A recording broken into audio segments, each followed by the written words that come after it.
Hi, I'm Derrick Duplessy. In 2010, I knew three things were true. One, I was turning 30. Two, I needed some new friends. And three, I was looking for a new church. So I went to a party, of course, that's where you go to figure out these things. And I saw my good friend Roy, who went to college together. And Roy suggested that I go to his church. It was called Reservoir. So I said, okay, I'll see you next week. So I went to church, and guess what? Roy wasn't there. And the funny thing is, I just had a plan that I was going to see Roy at some point. So for the next 9 Sundays, no Roy. And 10th Sunday, there he was. Apparently, he was traveling for work, so I wouldn't see him that much.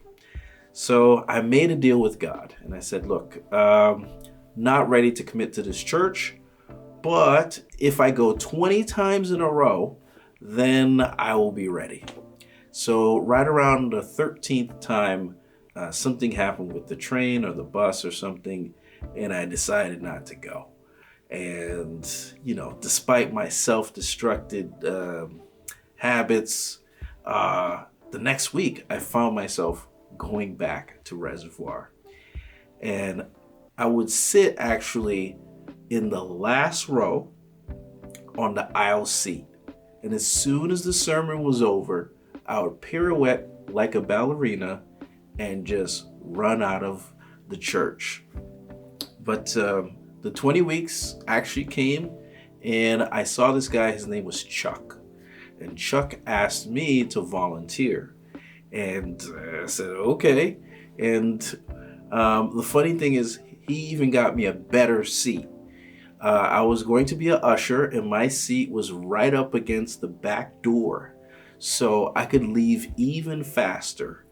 But what happened was, as soon as I started directing people to their seats, I just found a connection somehow. I didn't even know these people's names, but they remembered mine.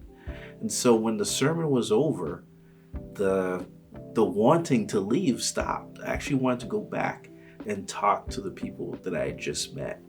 And I felt like I was part of a community. So when the sermon no longer became my signal to leave, that was when everything started to change for me.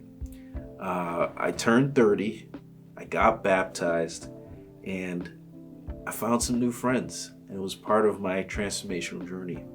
And my last haircut was actually 2010. It's grown pretty long. But that's my Reservoir story.